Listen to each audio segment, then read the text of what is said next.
तो उत्तराखंड त्रासदी पर आपने गृह मंत्री के स्टेटमेंट को सुना, उनकी तरफ से भी अभी जानकारी साझा की जा रही थी। हालांकि उत्तराखंड के चमोली में जल प्रलय ने अब तक 2 दर्जन से ज्यादा घरों के चिराग को बुझा दिया है और इस विनाशकारी प्रलय में ऋषिगंगा प्रोजेक्ट और एनटीपीसी प्रोजेक्ट पूरी तरह से तबाह हुआ है।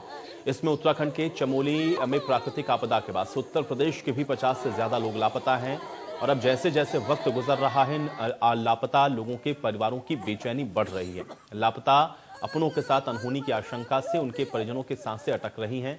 अब हम आपको चंदौली, बिजनौर, श्रावस्ती, सहारनपुर, लखीमपुर खीरी की ये तस्वीरें दिखा रहे हैं, जिसमें यूपी के कई शहरों के लोग इस प्रोजेक्ट में काम कर रहे थे।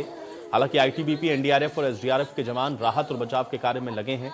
इस त्रासदी में मिर्जापुर के 4 लोग एक ही परिवार के लापता बताए जा रहे हैं। चंदौली का भी एक शख्स इसमें लापता है। सहारनपुर के 10 हैं, लखीमपुर खीरी के 2 दर्जन से ज्यादा लोग हैं, मेरठ के 6 से 10 लोग हैं, श्रावस्ती के 5, बिजनौर के 7, रायबरेली के 2 लोग भी इसमें लापता हैं। हादसे के बाद यूपी सरकार लगातार उत्तराखंड सरकार के संपर्क में है और हरिद्वार में यूपी सरकार ने अपना एक कंट्रोल रूम भी खोला है, जो कि लापता लोगों की जानकारी जुटाकर उनके परिवार वालों को सूचित कर रहा है। शासन और प्रशासन से समन्वय के लिए एसीएस गृह अवनीश अवस्थी के नेतृत्व में अधिकारियों की एक टीम बनी है। लखनऊ में भी राहत आयुक्त कार्यालय में 24 घंटे की कंट्रोल रूम बनाया गया है और यूपी सरकार के 3 मंत्री आज उत्तराखंड भी पहुंच रहे हैं, जो कि घटनास्थल का दौरा करेंगे। इस दौरान वो आला अधिकारियों के साथ मीटिंग भी करेंगे।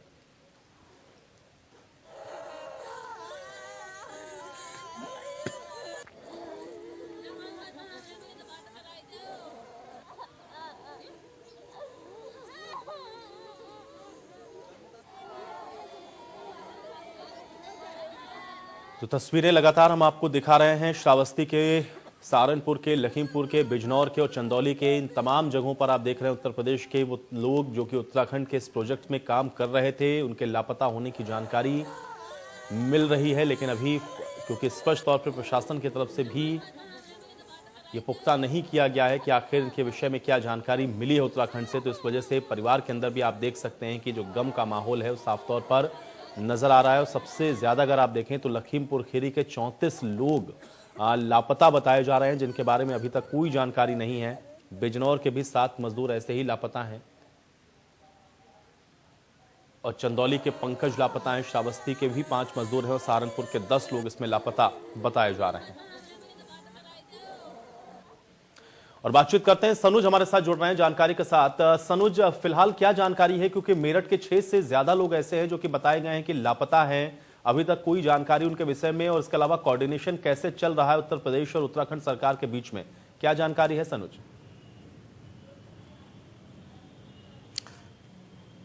देखिए, वाकई मेरठ के करीब कभी 6 लोगों की बात सामने निकल कर आई थी, कभी 9 लोगों की बात निकल कर सामने आई थी, लेकिन आज इनके परिवार के लोगों के लिए राहत भरी खबर आई है कि इन सभी के सभी 9 लोगों के बारे में जानकारी मिल गई है। परिजनों से इन लोगों ने संपर्क साध लिया है और वो सभी सकुशल हैं। ये सभी लोग मेरठ के जो गंगानगर थाना इलाका पड़ता है, वहां पर खटकाना पुल है कसेरू बक्सर में, वहां के रहने वाले हैं। और इसमें जो मेरठ के 4 लोग हैं वो भी टावर लगाने का काम करते हैं और बाकी लोग उनके साथ अमरोहा के रहने वाले थे, वो भी सभी मेरठ के हैं। सभी लोग 6 तारीख को उत्तराखंड गए थे, चमोली में टावर लगाने का ये लोग काम कर रहे थे और तबाही के बाद से परिवार के लोगों से संपर्क टूट गया था।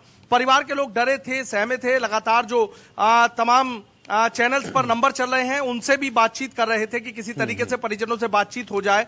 मेरठ प्रशासन से भी लगातार मदद मांगी जा रही थी और आज वहां पर ही जो एक शख्स गया हुआ था बालक राम, उसका फोन आया और उसके बाद यहां पर बाकायदा खुशी बनाई गई। लोगों ने मिठाइयां भी बांटी हैं कि उनके जो परिजन हैं इस तबाही में बच गए हैं। भगवान का लाख लाख शुक्र है, भगवान का शुक्रिया अदा किया, मिठाइयां बांटी। लेकिन एक बात उन लोगों से जब बालक राम की सुबह हुई है, जो 9 लोग गए हैं, उन्होंने ये बताया कि वो 2 दिन से भूखे प्यासे हैं, उन्हें ना तो खाना मिल पा रहा है ना पानी मिल पा रहा है। इस बात की जरूर थोड़ी सी उन लोगों के आगे दिक्कत आ रही है। लेकिन परिजनों के लिए वाकई एक राहत भरी खबर है कि जिनको लेकर परेशान थे वो सकुशल हैं। उम्मीद है कि 2-3 दिन में वो मेरठ भी लौट आएंगे। अब इसको लेकर वो डीएम से भी मिले थे, यहां पर एडीएम प्रशासन ने उनसे भी बातचीत की थी। तो पूरी कोशिश की जा रही है कि जो 9 लोग मेरठ के वहां फंसे हुए हैं उन तक किसी भी तरीके से खाना पहुंच जाए, सकुशल उनको वहां से रेस्क्यू कर लिया जाए और फिर वो आसानी से मेरठ आ सनुज, मैं यही जानना चाह रहा था, क्योंकि बातचीत हुई है तो निश्चित तौर पर जो लोकेशन है वो भी ट्रेस हुई होंगी, उन्होंने बताया होगा कि वो दरअसल कहां फंसे हुए हैं। क्योंकि आप बता रहे हैं कि 2 दिन से वो लोग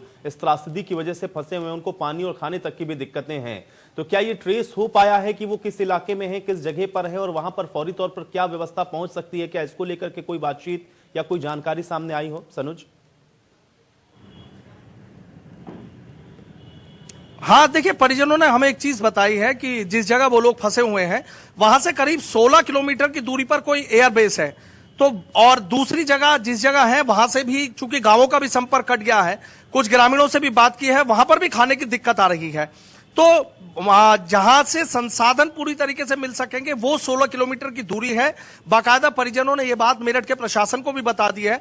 चमोली के डीएम का नंबर भी इन लोगों को दिया गया था, उस पर भी इनकी बातचीत फिलहाल तो नहीं हो पाई थी, लेकिन अब पता लगा है कि वहां पर भी बात हो गई है।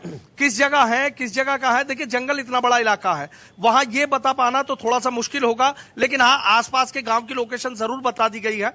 प्रशासन ने भरोसा जताया है कि लगातार उत्तराखंड प्रशासन से बातचीत चल रही है, चमोली के डीएम से लगातार यहां के अफसर बात कर रहे हैं, तो जल्दी हो सकता है उन तक खाने पीने की जो व्यवस्था है वो कर दी जाए। लेकिन परिजनों के लिए सबसे बड़ी राहत मैं वही कहना चाहूंगा कि वो सकुशल है और सबकी एक एक करके बातचीत भगवान सिंह भी इस बीच हमारे साथ तपोवन से जुड़ रहे हैं, सहारनपुर से भी हमारे साथ हमारे सहयोगी मौजूद हैं। मैं दोनों का ही रुख करूंगा, लेकिन भगवान सिंह मैं आपके पास पहले आता हूं। भगवान, फिलहाल इस समय आपके पास क्या जानकारी है? क्योंकि जिस तरीके से हम लोग देख रहे हैं कि लगातार एनडीआरएफ, एसडीआरएफ और जो तमाम राहत और बचाव का काम है वो लगातार चल रहा है, लेकिन मौजूदा स्थिति क्या है इस वक्त वहां पर और क्या जानकारी आपके पास? भगवान सिंह जी मैं आपको बता दूं कि प्रशासन की बात करें तो तमाम प्रशासन से लेकर तमाम सभी अधिकारी यहाँ पे जो लोग दबे हैं, जो लोग वहाँ पे लापता है, उनको ढूंढने का रेस्क्यू बिल्कुल जारी है। और लगातार क्षेत्र में प्रशासनिक अधिकारी और चाहे जिलाधिकारी की बात करें, तमाम सभी वहाँ पे एडमिट है। और वहाँ पे मैं बता दूं, चाहे उत्तराखंड की बात करें, चाहे यूपी की बात करें, यूपी के उत्तराखंड की बात करें, आपस में तालमेल इनका चल रहा है। उत्तराखंड के मुख्यमंत्री और यूपी के मुख्यमंत्री योगी आदित्यनाथ ने से बातचीत की कि जहाँ पे जो कोई दिक्कत होती है, उत्तर प्रदेश के मुख्यमंत्री ने भी मृतकों के मुआवजा के लिए भी घोषित कर चुका है, लेकिन कहीं ना कहीं घोषित कर चुके हैं। लेकिन कहीं ना कहीं इससे देखना है कि जो आपदा जो आई थी 2013 की, उसी की तरह ये देखने को मिल रहा है, लेकिन काफी कहीं ना कहीं इससे नुकसान हुआ है। और अभी जो मैं बता दूं आपको, 2 पुलिसकर्मियों की जो आपको देखा होगा तस्वीरों में साहब कि 2 पुलिसकर्मी की भी मृत्यु हो चुकी है, उनकी डेड बॉडी भी मिल चुकी है। तो उनके उत्तराखंड के अंदर भी एक बिल्कुल पुलिस महकमा के बीच में भी काफी सहमत मची है, निराशा है कि इस तरह से हमारे जवान जो एक सेवा कर रहे थे वहां पे इस तरह से जो आपदा आई है, उससे कहीं ना कहीं एक बड़ा उत्तराखंड को एक झटका दोबारा जैसा देखने को मिला है। आप चंद्रभान ये बताएं कि सहारनपुर के भी 10 लोग तकरीबन बताए जा रहे हैं, मोटा मोटी यही आंकड़ा है कि 10 लोग ऐसे हैं जो कि लापता हैं या जिनका संपर्क उनके परिवार वालों से नहीं हो पा रहा है। फिलहाल जानकारी क्या है? क्या कोई कोऑर्डिनेशन हुआ है या कोई जानकारी प्रशासन के पास लगी हो या परिवार वालों से संपर्क साधा हो? 10 लोगों में से क्या अपडेट है आपके पास, चंद्रभान? जी आयुष, मैं बता दूं कि सहारनपुर में जो 10 लोग लापता हैं और उन लापता लोगों के परिजन लगातार जिला प्रशासन से संपर्क कर रहे हैं और जो हेल्पलाइन नंबर दिए गए हैं उन नंबर पे लगातार संपर्क कर रहे हैं, लेकिन अभी तक कोई इस तरह की कोई जानकारी यहाँ पर नहीं मिल पाई है जिससे कि एक राहत भरी खबर यहाँ पे सामने आ सके। हालांकि सहारनपुर में जो 10 लोग लापता हैं और उन लापता लोगों के लिए जो है यहाँ से जो है सहारनपुर से 3 प्रदेश सरकार द्वारा गठित जो है 3 मंत्रियों की जो टीम है वो उत्तराखंड के लिए रवाना हो चुकी है। साथ ही जो सहारनपुर के जो है एडीएम एफ हैं, एडीएम फाइनेंस हैं, वो यहाँ से रवाना हो चुके हैं। जो सहारनपुर में भी एक जो है कैंप स्थापित कर दिया गया है। इसके अलावा जो हरिद्वार में भी एक कैंप स्थापित किया गया है, लेकिन वहाँ पे भी लगातार संपर्क किया जा रहा है, लेकिन अभी तक कोई इस तरह की जानकारी नहीं मिल पाई है। लेकिन चंद्रभान ये बताएं, चूंकि ये जो 10 लोग हैं, क्या इनके परिजनों से आपकी कोई बातचीत हुई है? ये एग्जैक्टली किस इलाके के अंदर थे, कहाँ ये लोग काम कर रहे थे, क्या बताया गया परिजनों की तरफ से? और प्रशासन के अधिकारियों से भी अगर आपकी बातचीत हुई हो कोई, तो उसको भी बताते चले कि कोऑर्डिनेशन हो कैसे रहा है दोनों राज्यों के बीच में। दोनों ही विषयों को अपडेट करें चंद्रभान। जी बिल्कुल, मैं ये सबसे पहले बता दूं कि ये जो लोग 10 लोग जो लापता हुए उनमें सबसे पहले जो है 3 लोगों की लापता होने की सूचना जो सहारनपुर में मिली थी और वो तीनों अम्बेटा के रहने वाले थे। अम्बेटा के रहने वाले थे जो मजदूरी करने के लिए गए थे। उनके एक ठेकेदार के द्वारा उनको लेके जाया गया है। एनटीपीसी में वो काम करने गए थे वहाँ पे, और अभी तक उसके बाद में जब ये सूचना मिली कि वो लोग उन लोगों का कोई पता नहीं चला है, उसके बाद में धीरे धीरे करके और जो सहारनपुर सदर इलाके के हैं 6 लोग सहारनपुर सदर इलाके के हैं, एक बेहट इलाके का है। तो इस तरह करके जो है 10 लोग यहाँ पे सहारनपुर से लापता हैं। हमारी जिला अधिकारी से भी हमारी बात हुई है। जिला अधिकारी का कहना है कि यहाँ पे वो लगातार जो उनका कोऑर्डिनेशन है उत्तराखंड सरकार से उनका जारी है, ताकि जो है वो उस तरह की कोई भी अगर सूचना मिलती है या उनका कोई भी इस तरह का नंबर उनको मिलता है या नंबर से उनकी बात हो पाती है, तो उस तरह की जो है एक राहत भरी खबर जरूर सामने आएगी। लेकिन वहीं अगर हम परिजनों की बात करें तो जो है ये इन तीनों क्षेत्रों में जो है पिछले 2 दिन से घर में चूल्हा नहीं जला है और वहां पर लोग जो है परेशान है कि उनके जो नहीं, निश्चित तौर पे चंद्रभान भाई, जिसके परिवार के लोग लापता हैं, जाहिर बात है हम लोग समझ सकते हैं कि उनके परिवार वालों पर इस समय क्या बीत रही होगी। लेकिन लगातार चूंकि आप बता रहे हैं कि कोऑर्डिनेशन चल रहा है, तो एक उम्मीद है कि कोई शुभ समाचार भी उधर से जरूर आएगा। भगवान सिंह, एक विषय थोड़ा सा और स्पष्ट करते चलें, क्योंकि जो राहत और बचाव का काम था उसमें कुछ दिक्कतें भी हम लोगों ने देखा आ रही थी, क्योंकि मलबा बहुत ज्यादा था और लगातार युद्ध स्तर पर राहत और बचाव का जो काम है वो वहां पर चल रहा है, ये भी हम लोग देख रहे हैं। आज की मौजूदा अपडेट क्या है, क्योंकि कई लोगों के फंसे होने के और लापता होने की जो खबरें हैं वो लगातार मिल रही हैं, तो राहत और जो बचाव का काम है वो किस प्रकार से चल रहा है और वहां पर एनडीआरएफ या एसडीआरएफ के कुछ प्रतिनिधियों से या किसी अधिकारी से आपकी कोई बातचीत हुई हो, उनकी तरफ से क्या कुछ कहा गया है, थोड़ा इसको भी अपडेट करें भगवान सिंह। जी बिल्कुल, मैं आपको बता दूं, जैसे कि आपने बताया कि एमडीआर और सीआईडी के सभी सेना बल यहाँ पे मौजूद है और लगातार क्षेत्र में यहाँ पे भ्रमण कर रहे हैं। मैं बता दूं आपको, महत्वपूर्ण की बात है उनके, क्योंकि वहाँ पे नेटवर्क की सबसे ज्यादा प्रॉब्लम हो रही है, क्योंकि कनेक्टिविटी वहाँ पे बहुत ही कम आ रही है। तो इसमें कहीं ना कहीं देखने को ये मिल रही है कि देखने की सिस्टम को वहाँ पे जो नेटवर्क का है सबसे ज्यादा दिक्कतें हो रही है। चलिए सनुज, एक चीज और बताएं, क्योंकि जितने लोग लापता बताए जा रहे थे, क्या उन सभी के बारे में ये जानकारी मिल चुकी है प्रशासन को कि उनका संपर्क हो गया है, वो कहीं फंसे भले ही हो लेकिन वो सकुशल हैं? क्या ये पूरी तरीके से आप ये कह सकते हैं कि आधिकारिक आंकड़ा है जो कि दिया गया है, जिसमें बताया गया कि हाँ मेरठ का कम से कम कोई शख्स ऐसा नहीं है जो इस त्रासदी की वजह से कहीं लापता हुआ हो? सनुज, देखिए, प्रशासनिक अफसरों की हम बात करें तो प्रशासनिक अफसरों से इस बारे में भी कोई बात नहीं हो पाई है।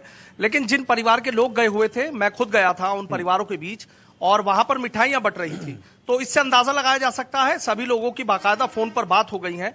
और यहाँ सौरभ नाम का एक जो ठेकेदार है वो उन सभी 9 लोगों को लेकर गया था, सभी को वहां टावर लगाने के लिए भेजा गया था। उन्हीं के बीच में एक बालकराम का जो शख्स है, बालकराम नाम का एक शख्स है, वो भी गया था।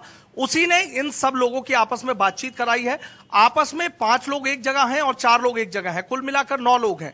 तो सबका आपस में संपर्क हो रहा है, 5-6 लोगों की संपर्क हो गया, कोऑर्डिनेशन हो रहा है, परिवार। उम्मीद कर सकते हैं कि सभी सकुशल होंगे। गोरखपुर से सुशील भी हमारे साथ जुड़े हुए हैं। सुशील, फिलहाल आपके पास क्या अपडेट है?